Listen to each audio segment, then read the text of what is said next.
우리가 함께 읽은 19장의 내용은 크게 네 가지의 사건을 다루고 있습니다. 그런데 조금 이 사건이 완전히 조금 더 달라지는 그러한 터닝 포인트라고 할 수가 있습니다.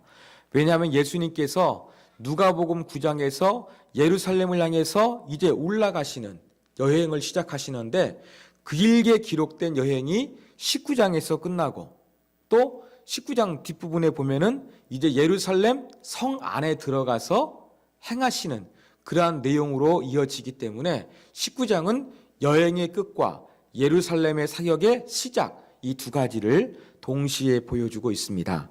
이러한 내용으로 기록된 누가복음 19장을 우리가 조금 더 자세하게 살펴보도록 하겠습니다. 1절부터 10절까지는 여러분들이 잘 아시는 키 작은 삭개오의 이야기입니다. 여리고라는 도시 기록되어 있는데, 지금으로 말하면 휴양 도시였습니다. 그리고 국경도 가까웠습니다. 그리고 여리고 근처의 땅들은 비옥한 곳이었습니다. 뿐만이 아니라 이 여리고에는 헤롯의 왕궁도 있었습니다. 이렇게 지정학적으로 좋은 위치다 보니까 사람들이 많이 살고 사람들이 많이 왕래합니다. 경제활동도 활발합니다. 이러한 지역은 세금이 어떨까요? 잘 거치는 지역이었습니다. 그래서 이 여리고라는 곳, 세금이 잘 거치는, 세수가 많은 지역에 이 세무 최고 담당자가 누구였느냐? 바로 키 작은 삭개오였어요. 그런데 이 세금 담당하는 것은 지금의 공무원 문화가 달랐습니다. 예를 들어서 이 고양시에는 고양시 세금을 담당하는 공무원이 있지 않습니까? 그런데 로마 제국이 통치할 당시에는 로마 제국에서 직접 모든 지역에서 세금을 걷어들인 것이 아니라 이것을 공개 입찰시켰어요. 여리고 지역에서 세금 걷어들일 사람 입찰하게 합니다. 그러면 이 세무 업무 하겠다는 사람들이 전부 다 내가 1년 내 어느 정도 로마에 세금을 걷어들여서 바치겠습니다. 다 응시를 하겠죠. 그 중에서 로마 나라는 제일 많이 써내는 사람에게 이 지역에 세금 거둘 수 있는 권리를 줍니다. 그리고 로마 정부가 이 세무 공무원에게 월급은 한 푼도 안 줘요. 그럼 어떻게 할까요? 더 많이 걷어야 되는 거예요. 이제 세무 이제 관할할 수 있는 그것을 자기가 낙찰받게 되면 혼자 다 하면 다른 부하 직원들도 고용하고, 그런데 부하 직원 월급도 줘야 되고 자기도 먹고 살아야 돼요. 그럼 어떻게 했습니까? 자기가 로마와 약속한 그 세금을 걷어들여서 보내야 되고, 사무실도 운영하고 사람을 고용했으니까 인건비도 들여야 되고 자기도 먹고 살아야 되니까 마땅히 받아야 될 세금보다 어떻습니까? 더 많은 세금의 액수를 징수를 했습니다. 자, 그러면 이렇게 로마를 위해서 세금을 징수하는 사람 좋아했을까요? 유대인들은 이것을 매국노라 그래가지고 정말로 싫어했습니다. 창녀들, 또 이러한 세리들, 세무 공무원들, 이런 사람들은요 직업적으로 아주 경멸의 대상이었습니다. 많은 유대인들이 전부 다 이 세리, 죄인, 창녀들 싫어했는데, 특히 좀 이제 종교적으로 바리새파 사람들, 좀 거룩함을 추구했던 바리새 사람들은 더욱더 이 세리를 아주 싫어했습니다. 그런데 삭개오란 사람이 어떤 사람이었느냐? 이 세수가 많이 거치는 여리고의 세무 공무원이 아니라 세리장이었어요. 여리고 세무 관할 소장이었죠. 그러니까 성경이 뭐라고 이야기합니까? 부자라고 이야기하고 있어요. 근데 이 사람도 소문을 들었습니다. 예수님이 지나가신다는 거예요. 근데 사람이 너무 많고 자기는 키가 작아가지고 같이 사람 많이 모이는 곳에 가더라도 예수님을 볼 수가 없어요. 그런데 마음속에 예수님을 보고자 하는 간절한 열망이 있었나 봐요. 이러한 열정이 있으면 기발하는 아이디어도 떠올리거든요. 그래서 삭개오는 어떻게 하느냐? 여리고 시내에 그 여행객이 반드시 통과해야 되는 길이 있지 않겠습니까? 그 길로 막 달려갑니다. 그리고 그 길가에 나무가 있는데 그 들 무화과 나무였어요. 그 들 무화과 나무 위에 올라가 가지고 예수님을 기다렸던 거예요. 그런데 이 삭개오가 이 들 무화과 나무 위에 올라갔던 것은요, 두 가지 일석이조의 효과가 있었습니다. 첫 번째 무엇이냐? 설명드린 대로 키가 작았다 그랬죠. 그래서 나무 위에 올라가면 예수님을 잘 볼 수 있는 장점이 있었습니다.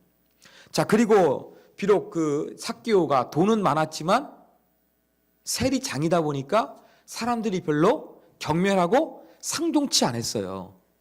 그런데 이 들 무화과 위에 나무에 올라가면 자기의 신분을 조금 감출 수가 있었어요. 왜 그랬느냐? 들 무화과 나무는요, 일반 무화과 나무와 달리 열매의 당도가 떨어지고 먹으면 조금 쓴맛이 납니다. 그래서 사람이 아주 배고플 때만 먹었던지 그랬을 거예요. 그런데 그 사람이 그 들 무화과 나무 위에 올라가서 열매에 그렇게 조금 약간 구멍을 뚫고 그 안에다가 올리브, 그 주징의 지역에서 올리브 많이 나지 않습니까? 올리브 기름을 넣어주면요, 일반 무화과 나무처럼 맛이 좋아지는 거예요.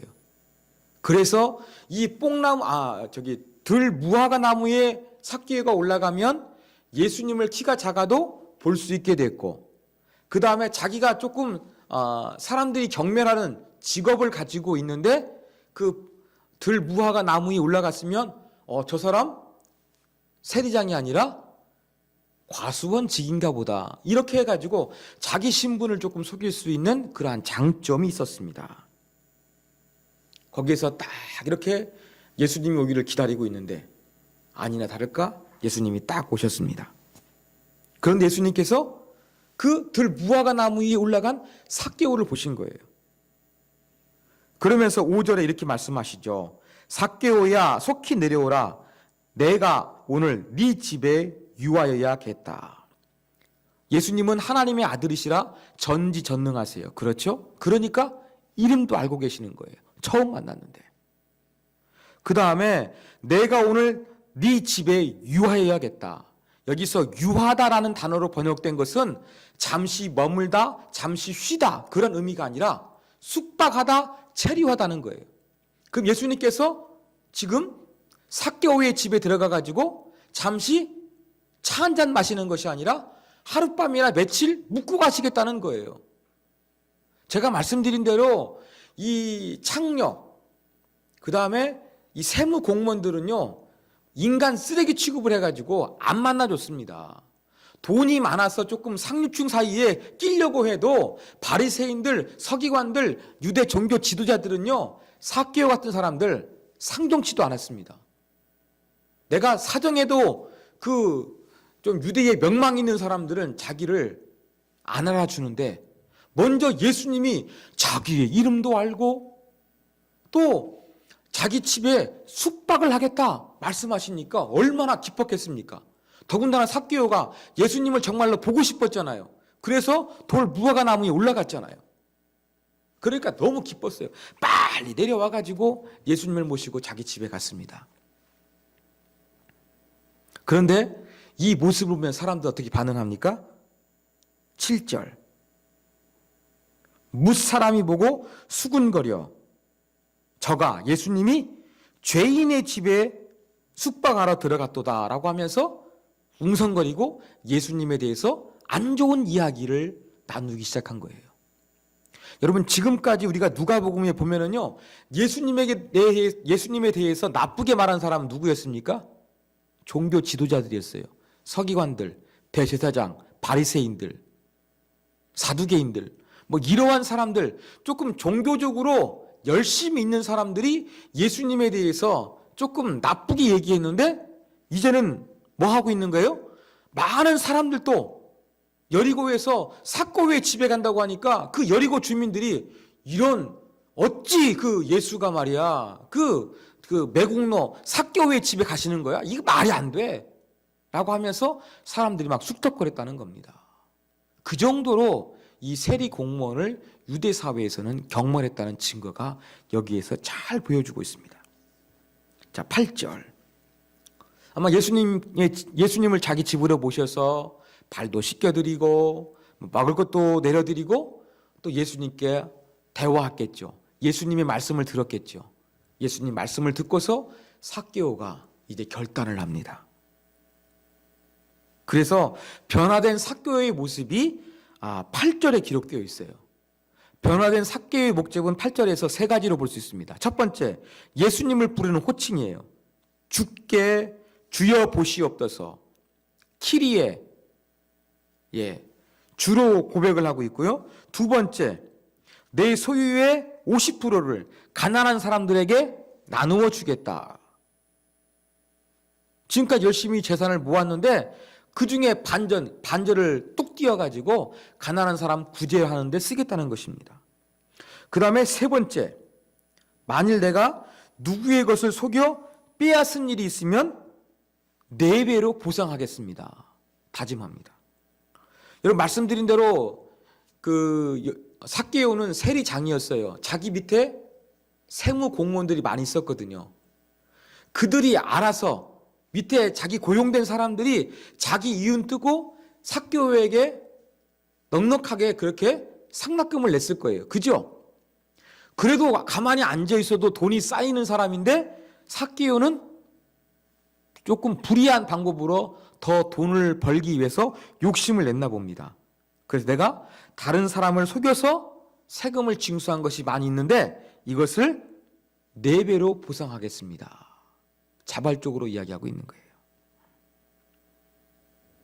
이걸 볼 때에 주머니가 회귀하는 삭개오의 모습, 이걸 보면서 이 지금까지 돈을 벌기 위해서 악착같이 욕을 먹어도 개의치 않았던 삭개오가 예수님을 만나고 완전히 그 재산에 대해서 욕심을 부리지 않는 그러한 모습으로 바뀌고 있는 거예요. 특별히 가난한 자에게 자기의 소유를 주겠다는 것은 가난하고 힘없는 자를 구원하기 위해 오신 예수님을 닮아가고 그 사역에 동참하게 된다는 그러한 의미도 있다는 것입니다. 이렇게 삭개오가 달라졌어요. 그러니까 9절에 보니까 예수님이 뭐라고 말씀하십니까? 구원이 이 집에 이르렀다. 그러면서 지금까지 죄인 취급했던, 인간 쓰레기 취급했던 삭개오도 아브라함의 자손이라고 선포하고 있는 것입니다. 여러분 유대인들은요 예수를 믿어서 구원받는 것이 아니라 우리는 아브라함의 후손이기 때문에 세리공무원이나 창녀와 같이 아주 인간 말종만 아니면 어지간한 사람들은 전부 다 자동적으로 구원받는다. 그러한 생각이 있었거든요. 근데 예수님께서 뭐라고 말씀하십니까? 혈연과 어떤 직업을 통해서 구원받는 것이 아니라 이렇게 예수님의 말씀을 믿고서 받아들이게 되면 그 사람이 변하고 하나님의 자녀가 된다는 것을 예수님이 선포하여 주신 것입니다. 그래서 부자가 얼마나 구원받기가 힘든지 그 낙타가 바늘길을 통과하는 것보다 더 어렵다고 그랬는데 그래도 하나님에 의해서 이 삭개오 같은 사람이 변화돼서 구원받을 수 있다는 신뢰를 예수님께서 여리고에서 보여주신 것입니다. 자, 11절 보겠습니다. 자, 11절에서는 지금 삭개오 이야기가 되고 있을 때 예수님께서 비유 한 가지로서 말씀하신 거예요. 지금 여리고는요, 예루살렘은 가깝습니다. 30km가 조금 안 됩니다. 거의 여행을 시작해가지고 이제 예루살렘이 가까우니까 사람들은 흥분되고 기대감이 있었습니다. 어떤 기대감이 있었느냐? 예수님께서 예루살렘에 올라가게 되면 메시아로서 하나님의 나라가 이루어질 줄 생각한 거예요. 그 로마의 제국도 물리치고 그 다윗 왕이 다스렸던 것처럼 정말로 이제는 그 이스라엘에 새로운 부흥기가 올 것을 사람들이 꿈꾸고 있었던 것입니다. 바로 11절이 바로 그거예요. 하나님의 나라가 당장에 나타날 줄로 생각함이라. 그리고 여기 기록되어 있지 않지만 예수님의 제자들도 이러한 기대감으로 꽉 차 있었어요. 그래서 길 가다가 12제자 중에서 누가 크냐 싸우잖아요. 왜 싸운 겁니까? 드디어 예루살렘에 입성하셔서 예수님의 나라가 탄생하게 되면 내가 거기에서 좋은 요직에 앉아야 된다. 그것을 가지고 서로가 언쟁하며 싸우고 있던 것입니다. 그러니까 예수님은 지금 예루살렘에 왜 올라갑니까? 고난주간 지키고 부활절 지킨 것처럼 우리 죄를 위해서 죽구 위에 올라가시는데 사람들과 제자들은 예수님이 예루살렘에 올라가시면 노마를 무찌르시고 다윗의 왕국처럼 뭔가 해방을 가져다 주는 그러한 나라가 탄생할 것을 기대하고 있었거든요. 이건 예수님의 계획과 완전히 엉뚱한 기대들로 사람들이 꽉 차 있었습니다. 이러한 잘못된 그 기대감을 바꾸어 주시기 위해서 예수님께서 비유를 말씀하셨어요. 그게 바로 열 문화의 비유입니다. 자, 그런데 이 열 문화의 비유는 사람들이 되게 이해하기 쉬운 역사적인 사건에 기인하고 있습니다. 제가 말씀드린 대로 예수님 당시에는 로마가 인류 초강대국이었습니다. 유대 지역은 로마의 식민지였어요. 그래가지고 이렇게 좀 자치정부라고 할까요? 요즘으로 하면은 그 유대 지역도 자치정부가 있어가지고 그 지역을 로마 정부에서 다스리게 승인을 해주었어요. 그래서 뭐 사마리아, 유대, 뭐 이런데 지역, 이두메 이러한 지역을 다스린 사람이 누구였냐면 헤롯 왕이었어요. 헤롯 왕이 이제 죽을 때가 됐습니다. 옛날에는 세습을 했잖아요. 그래서 이 지역을 다스리는 왕위를 헤롯이 자기의 아들인 아켈레오에게 물려주려고 그랬어요. 그런데 결정권은 누가 있습니까? 로마 제국이 있거든요. 그래가지고 아켈레오가 이제 자기의 아버지를 이어서 이스라엘 근처를 다스리는 왕이 되기 위해서 로마의 승인을 받기 위해 가지고 로마로 떠났습니다. 직접 갔습니다. 그런데 유대인들은 이 아킬레오를 싫어했어요. 그래가지고 유대 사람들이 대표단 50명을 모집해가지고 이 사람도 로마 황제를 보기 위해 가지고 이 아킬레오가 유대의 왕이 되는 거 우리가 반대합니다 라는 것을 로마 황제에게 알리기 위해 가지고 대표단 50명을 뽑아가지고 보낸 거예요. 로마 황제 어떻게 했습니까? 아킬레오에게 그 지역을 다스리게 승인을 해주었는데 반쪽짜리였어요. 왜냐하면 헤롯에게는 아들이 셋이 있었는데 이것을 3명에게 동시에 나누어 준 거예요. 그래서 아킬레오만 아버지가 다스렸던 그 지역을 그대 통치한 것이 아니라 자기 두 동생들에게도 나누어 줬습니다. 그럼 아킬레오 어땠습니까? 기분이 좋을까요? 안 좋죠. 유대인들 감정이 좋을까요? 안 좋죠. 돌아와가지고요. 그 6월절 예수님이 잡히시던 그 절기 있지 않습니까? 그 6월절에 유대인 3,000명을 죽이는 이 피부림이 발생하게 됩니다. 이 사건이 몇십 년 전에 있었어요. 바로 지금 열 문화의 비유는 이러한 역사적인 사건을 배경으로 하고 있는 거예요. 그래서 아킬레오가 로마의 승인을 받기 위해서 떠났던 것처럼 이것은 누구를 비유하느냐? 예수님을 비유하는 거예요. 그리고 이제 예수님 주인이 떠났잖아요. 떠난 사이에 뭐 했느냐? 11문화씩 나눠졌어요. 이걸로 장사하라 그랬거든요. 이것을 받은 종들은 누구냐? 예수님의 제자들을 가리키는 겁니다. 그리고 예수님의 비유 가운데 이제 첫 번째 사람도 한 문화 받고 두 번째 사람 그래서 그 사람은 10배를 남겼죠. 10문화 남겼죠. 두 번째 사람은 한 문화 받았는데 5문화 남겼죠. 근데 마지막 세 번째 사람은 어땠느냐? 한 문화를 받아가지고 장사한 것이 아니 어떻겠냐? 그대로 수건에 싸놨다가 그대로 가져왔어요. 이것은 바로 누구를 가리키는 비유냐? 바로 유대의 종교 지도자들, 예수님을 거부하는 유대의 종교 지도자들을 가리키는 비유인 거예요.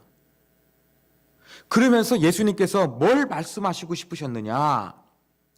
바로 그 주인이 한 문화씩 남기고 먼 지역으로 여행했던 것처럼 예수님께서 예루살렘에 입성하게 되면 하나님 나라가 시작되는 것이 아니라 죽으실 거잖아요. 그러니까 예수님이 그 기간 동안에 없으실 것을 비유로 말씀하신 거였어요.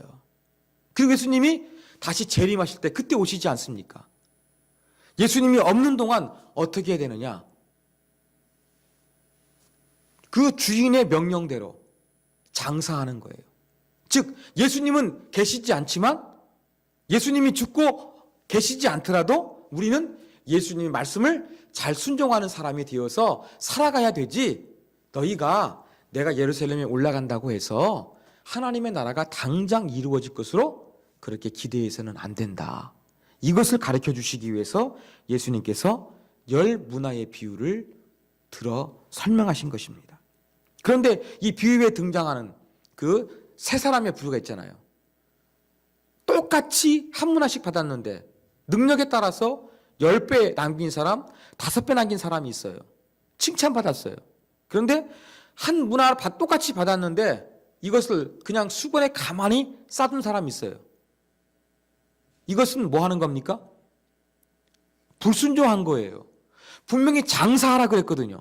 근데 장사하지 않고 싸둔 것은 이 주인에 대한 오해입니다. 주인이 악착같이 돈을 버는 나쁜, 돈에 쉽게 말해서 조금 좀 너무 과한 표현인지 모르겠으니까 돈에 환장한 사람처럼 생각을 해가지고 내가 손해나면 나를 죽일지도 모르겠다. 차라리 만약에 실패에 대비해서 그냥 원금 그대로만 갖다 주자. 이렇게 했던 사람이 있는데 이것은 뭐한 태도냐? 주인이 어떤 사람인지 몰랐던 거예요. 불순종한 거거든요. 그래서 예수님이 십자가에 달려서 계시지 않더라도 제자들은 예수님의 말씀대로 충성하는 사람이 돼야지 이렇게 악한 종처럼 예수님의 뜻을 모르고 엉뚱한 짓 하면 되지 않는다. 이것을 가르쳐 주시기 위해서 예수님께서 10문화의 비유로 말씀하여 주셨습니다. 자, 28절로 가겠습니다. 이제 세 번째 단락. 이제 여리고보다 더 예루살렘에 가까이 왔어요. 그래서 29절에 보면 감람원이라 불리는 산 쪽에 벳바게와 베단이라는 마을이 있거든요. 근데 예루살렘으로부터 2, 3km 정도밖에 떨어지지 않은 곳이었습니다. 이때에 예수님께서 제자 2명을 보내시죠. 그러면서 아무도 타보지 않은 나귀 새끼를 풀어서 가지고 오라는 것이죠. 그건 누가? 나귀를 키우는 사람이 있겠죠. 관리인이 있겠죠. 고용인이. 노예가 있겠죠. 너 이거 왜 가져갔느냐? 그렇게 물으면 할 말까지 예수님이 가르쳐 주시죠. 주가 쓰시겠다 하라. 여기에서 주는 누굴까? 예수님을 가리킬까? 나귀 새끼의 주인일까? 논란이 있습니다. 근데 제가 볼 때에는 예수님으로 해석도 가능한데 그 예수님으로 해석하게 되면 예수님은 지금까지 본인 스스로를 뭐라고 소개했습니까? 인자라 그랬잖아요. 그죠? 인자는 제 길로 가거니와. 근데 주라는 표현을 쓰면은 아주 독특한 자기 표현을 하신 게 되고요. 또 이걸 달리 주를 그 나귀 새끼의 주인으로서 해석도 가능합니다. 그렇다고 한다 그러면 예수님과 나귀 새끼의 주인 간에 이미 이야기가 되어 있는 거예요. 그리고 그 당시에는 이제 절기를 맞이해서 그 유대인들은 3대 절기를 지켜가지고 원근 각지에서 예루살렘에 올라와야만 했습니다. 그때 예루살렘에 올라가는 사람들이 있으면 이렇게 좀 유명한 납비 같은 사람이 있으면 이게 교통수단이 없었으니까 나귀 같은 거에 납비 같은 사람들이 타고 갈 수 있도록 제공하는 것이 상당히 칭찬받을 만한 일이었어요. 이런 문화가 있었기 때문에 아마 주인도 이 나귀 새끼 주인도 예수님이 요청했을 때 예수님 유명 인사가 되었지 않습니까? 그러니까 흔쾌히 아마 받아들였을 것으로 보입니다. 그런데 예수님께서 나귀 새끼를 타고 가는 거예요. 지금 아까 제가 열 문화의 비유를 통해 가지고 사람들은 예수님이 노마를 무찌르는 왕이 될 것을 생각한다 그랬잖아요. 그 오해를 풀어주시기 위해서 이 비유의 말씀을 하셨는데, 그래도 예수님은 뭡니까? 왕은 왕이세요. 그러니까 왕의 행렬을 그래도 하기를 원하셨던 겁니다. 근데 왕은 주로 무엇을 타고 갑니까? 승리해서 말을 타고 가는 거예요. 그런데 예수님은 무력으로서 평화를 가져오는 분이 아니세요. 그래서 겸손하시고 우리를 섬기시러 오시는 겸손한 분이시기 때문에 말 대신에 뭘 타는 겁니까? 나귀 새끼를 탔던 것입니다. 그리고 36절 보니까 그 예수님이 나귀 새끼를 타고 예루살렘에 입성하실 때 사람들이 겉옷을 길에 폈다 그랬죠. 이건 어떤 의미일까요? 지금 예수님을 환영하고 존경한다는 그러한 의미의 표시였던 것입니다. 이게 쭉 가다 보니까 37절 어떤 일이 벌어지느냐. 제자의 온 무리가 큰 소리로 막 하나님을 찬양하는 거예요. 하나님을 찬양하는 거예요. 그리고 그 내용이 뭡니까? 주의 이름으로 오시는 왕이여. 예수님을 왕으로 찬양하고 있잖아요. 그런데 이 소리가 귀에 거슬렸던 사람이 있었습니다. 39절에 보니까 누굽니까? 바리새인의 일부는 이 소리가 거슬렸어요. 예수가 싫으니까, 예수를 왕으로 찬양하니까 듣기 싫었던 거죠. 어떻게 합니까? 예수여, 당신의 제자들 이런 찬양 못하게 하세요. 막 뭐라고 했던 거예요. 그때 예수님 반응이 뭡니까? 예수님은 왕이시거든요. 그러니까 나는 왕이기 때문에 너희들이 오해하고 있으니까 내가 말은 안 탔지만, 나귀를 탔지만 나는 왕이다. 내가 왕이라는 것은 다 알고 있다. 그래서 이 사람들이 내가 왕이라는 것을 노래하지 않으면 아무 생명도 없는 돌들이 노래할 것이다. 예수님이 그러한 말씀을 하시면서 바리새인의 요구를 거절해 버리십니다. 자, 이제 나귀를 타고 더 가까이, 예루살렘 가까이 오셨습니다. 41절. 그런데 예수님이 예루살렘 가까이 오시니까 어떻게 하십니까? 예루살렘 성을 보고 눈물을 흘리셨어요. 자, 예루살렘의 그 뜻은 바로 무엇이냐면요, 내게 평화가 있다는 뜻이에요. 예루살렘은 평화의 도시였어요. 평화가 들어가 있는 이름을 가진 도시였어요.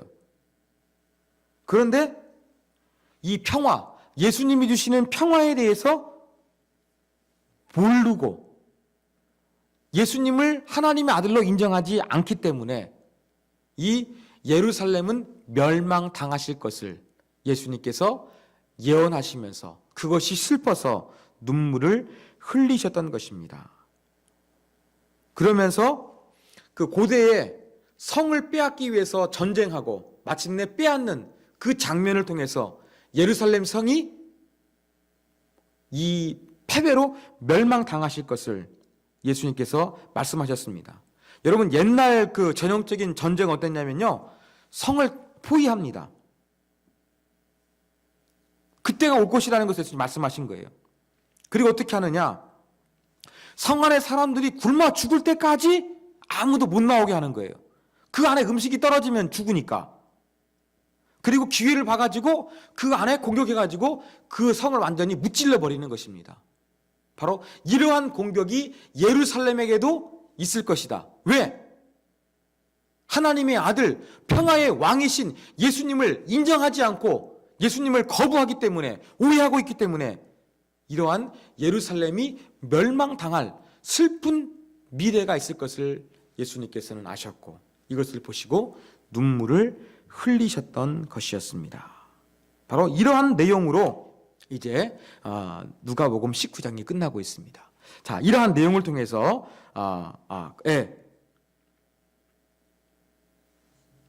그렇게 하고요. 그 다음에 제가 빼먹은 게 있죠. 45절부터. 죄송합니다. 자, 이제 예루살렘 성 안에 가까이에서는 우셨고 이제 성 안에 들어가셨습니다. 성 안에 들어가서 가장 먼저 찾아간 곳은 어디냐? 성전이었어요. 하나님의 임재의 상징인 성전에 들어가셨습니다. 근데 거기에는 장사하는 사람이 있었어요. 여러분, 왜 성전에 하나님을 예비하는 곳인데 장사꾼이 있었을까요?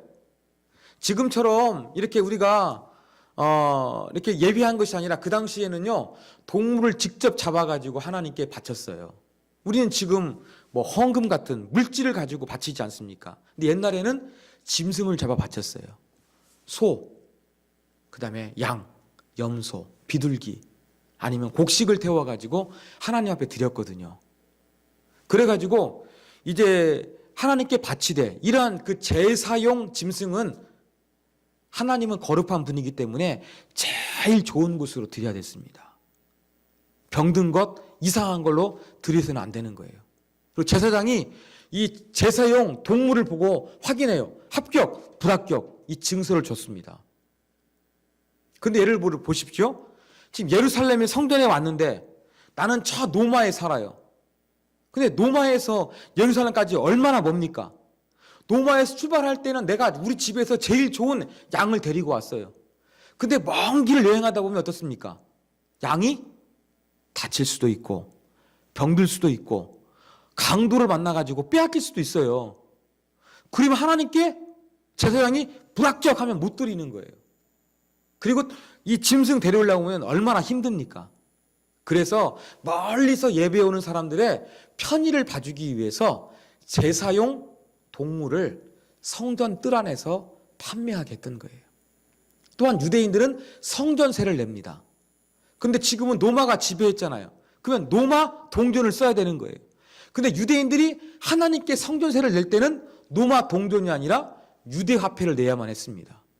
이것을 위해 가지고 환전해 주는 사람도 있었어요. 편리를 봐주는 거죠. 근데 문제는 무엇이었느냐?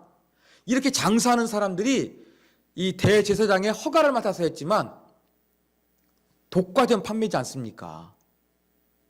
그러니까 값을 비싸게 부는 거예요. 원성이 자자했습니다. 바로 이러한 것을 보시며 대제사장과 짜고서 값비싸게 제사용 짐승을 팔고 환전해 주면서 수수료를 많이 물려버리는, 그래서 자기의 이득을 극대화시키는 이 성전을 보시면서 예수님이 분노하신 거예요. 그리고 그들을 쫓아내신 겁니다. 여기서는 하나님께 예배하고 기도하는 것인데 부당 이득을 취하는 강도의 소굴이 됐다 하시면서 예수님이 거기에서 모든 사람들을 쫓아내셨어요. 장사꾼들은 분명히 허가를 맡았어요. 그런데 쫓아나니까 기분이 안 좋죠. 그리고 이 장사꾼을 통해 가지고 성전을 관리하고 있었던 제사장들도 뭐 했습니까? 짭짤한 이득을 취하고 있었거든요. 근데 이게 안 들어와요. 예수라는 사람이 이것을 무력화시켰어요. 기분이 좋겠습니까? 안 좋죠. 그러니까 어떻게 합니까? 예수님을 죽이려고 하는 겁니다. 그런데도 예수님은 꿋꿋하게 날마다 성전에서 하나님 말씀을 가르치시죠. 이 모습 보면서 예수님을 죽이고 싶은 마음이 강한 거예요. 그런데 맨 마지막 48절 보십시오. 그것을 죽이려고 하지만 못 죽입니다. 결심은 했지만 결행을 하지 못해요. 왜요? 백성이 다 그에게 귀를 기울여 들음으로. 원어로 이야기하면은요, 모든 백성이 예수의 말씀을 듣고자 찰싹 붙어 있었다고 이야기합니다. 예수님 곁을 안 떠나고 예수님 말씀 듣기 위해서 항상 붙어 있는 거예요. 사람이 없어야 예수님을 죽이지 않겠습니까? 소문나지 않게. 근데 그러한 일을 행하지 못하고 있었다라는 그런 내용으로서 오늘 성경의 내용이 끝이 나고 있습니다. 자, 이러한 내용들 이제 설명 4가지 다 드렸습니다. 여기에서 우리는 어떠한 교훈을 얻을 수 있는가? 이제 교훈점 제가 3가지를 말씀드리겠습니다. 자, 예수님은 우리에게 요구하고 있는 것은 우리의 능력이 잘 발휘되는 것이 아니라 태도를 평가하신다는 것을 기억하셨으면 좋겠습니다. 아까 열 문화에 대한 비유 제가 말씀드렸죠. 달란트 비유는 자기 능력에 맞게, 재능에 맞게 다르게 나눠주셨어요. 근데 문화의 비유에서 어땠습니까? 모두 다 동일하게 한 문화씩 나눠졌어요. 한 문화는요, 환산하게 되면은 약 3개월 내지 4개월의 그 노동자 월급에 해당합니다. 일당 5만 원 잡으면 한 얼마입니까? 한 100일이면 500만 원. 또 일당을 10만 원 잡으면 1000만 원에 해당합니다. 그러니까 500만 원, 100만 원 정도 사업하는 종잣돈을 모두에게 주신 거예요. 그죠? 예. 근데 예수님은 뭘 원하셨어요? 장사라 그러셨죠. 여기에 충성하기를 원하셨지 그 능력 얼마 남겼는가, 뭐 10배 남긴 사람, 5배 남긴 사람 차별 주셨습니까? 아니죠. 다 칭찬해 주셨어요. 이 열 문화의 비유에서 예수님 말씀하신 건 뭐냐면 내가 없는 동안에 성실하라, 신실하라, 충성하라, 그러한 메시지를 가르쳐 주신 거예요. 예수님이 저와 여러분들에게 원하는 것은요, 얼마나 많은 능력을 가지고 있느냐, 이걸 가지고 여러분을 평가하시지 않는다는 거예요. 세상은 뭐합니까? 능력이 많은 사람을 우대하고 능력 없는 사람을 멸시해요. 그렇지만 예수님은 그 능력보다는 뭘 원하시느냐? 중심을 원하시는 거예요. 충성하는 태도를 원하시는 거예요. 이게 바로 예수님의 평가 기준이었습니다. 우리가 이러한 사실을 보면서 우리는 하나님 앞에 충성스럽고 변함없는 신실한 모습을 유지하는 것이 중요하다는 것을 여러분이 가지셨으면 좋겠습니다. 그리고 이 열문화 비유에서 3번째 종은 이 주인에 대해서 오해하고 있었잖아요. 주인이 나쁘고 돈을 받기는 사람으로 알아가지고 실패를 두려워해서 그냥 수건에 싸뒀거든요. 그래서 혼나지 않습니까? 내가 이득을 극대화하려고 그랬으면 차라리 은행에 맡겼을 것이다. 왜? 그 당시에는 지금처럼 5% 10% 이자가 아니라 30% 가까이 됐습니다. 그리고 그 당시에는 뭐 소수의 부자였어요. 그리고 이자율이 비싸니까 조금 돈 맡기면 금방 자산이 늘어나게 됩니다. 내가 돈만 늘리려고 그랬으면 은행에 돈을 맡겼지 너한테 안 줬다. 오해 풀으라는 예수님 말씀이시죠. 예. 예수님은 순종하기를 원하고 최선을 다하기를 원하십니다.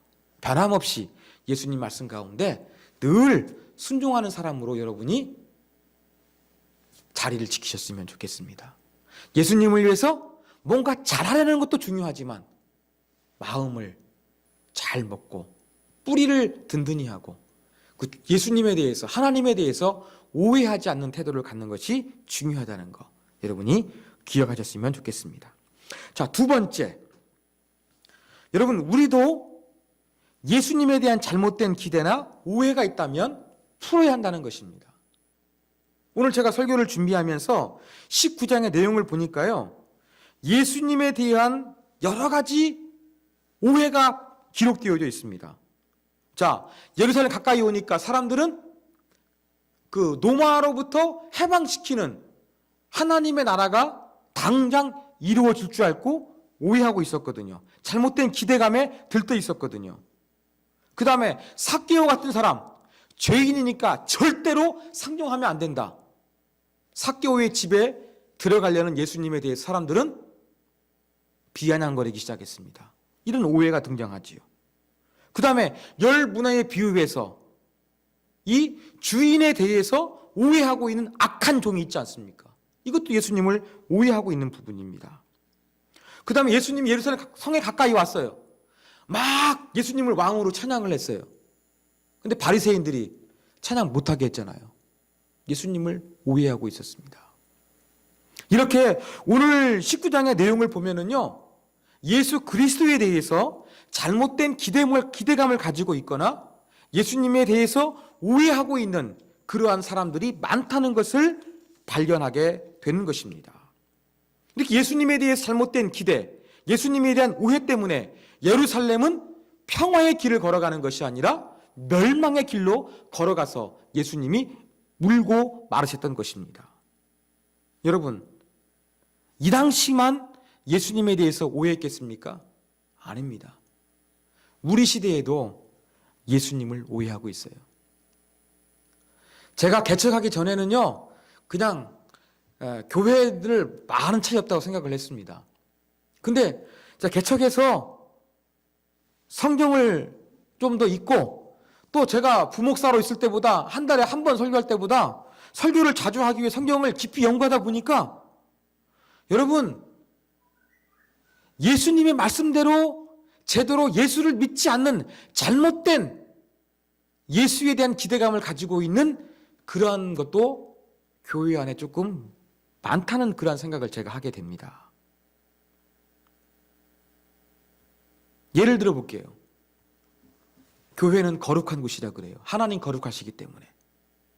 그래가지고 교회 당 자체를 거룩하게 가지고 막 이렇게 조금 옷도 옛날에는 막 정중하게 입어야 됐고 이렇게 담배 냄새 나면 못 들어오게 했고 그러면서 이 교회당에 오는 사람들을 많이 제한을 했어요. 그죠? 그런데 예수님 어땠습니까? 구원하시기 위해서 잃어버린 자를 되찾기 위해 가지고 남들이 비아냥거리고 상대하지 않았던 삭개오의 집에 들어가시지 않습니까?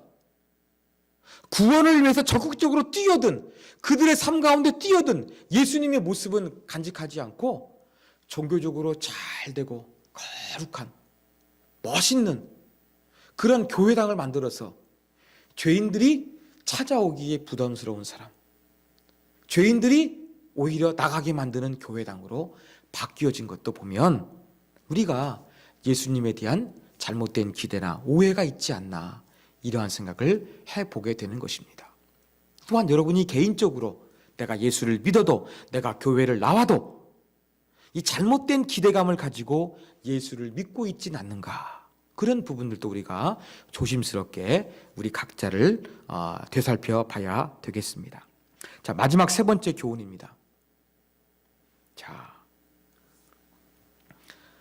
예수님께 잘못된 기대나 오해를 풀어버려야 되는데 이것을 잘 풀 수 있는 최고의 방법은 무엇이냐? 삭개오처럼 예수님을 만나면 되는 것입니다. 오늘 본문에 보십시오.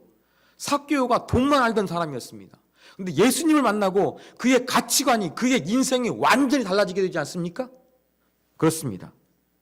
우리들도 예수님의 잘못된 기대나 오해가 완전히 사라지기 위해서 진정으로 예수님 만나게 되는 거예요. 삭개오처럼 예수님 만나서 내 가치관, 내 그 생활 습관, 또 내 생활 패턴, 내 인생의 목표, 내 마음가짐, 이런 부분이 완전히 달라지게 되는 것, 이러한 변화가 있을 때 우리는 새로운 사람이 될 수가 있다는 것을 기억하시면 되겠습니다. 여러분 스스로가 자꾸 변하려고 하지 마시고 우리의 구원자 되시고 우리가 전부 되어주신 예수님을 한번 깊이 있게 만나보십시오. 삭개오는 자기 집에 예수님을 모셔놓고 예수님과 대화하고 예수님과 교제를 통해서 그의 인생이 완전히 달라지게 되었습니다. 우리가 예수님께 대한 오해나 우리의 잘못된 모습들이 달라지게 되는 것은, 우리의 인생이 새롭게 되는 것은 삭개오처럼 예수님을 만날 때 우리는 변하게 된다는 걸 기억하면서 하나님, 나도 예수님을 깊이 있게 만나 진정으로 하나님의 사랑과 하나님의 뜻을 아는 자가 되게 해 주십시오. 그저 교회에만 왔다 갔다 하는 것이 아니라 정말로 예수 믿는 참된 의미를 깨닫고 내가 변하게 되는 놀라운 역사가 있게 해주시고 내 삶이 예수님을 통해서 새롭게 행복한 삶을 살게 해 주십시오. 이렇게 기도할 수 있는 우리 모두가 되기를 원합니다.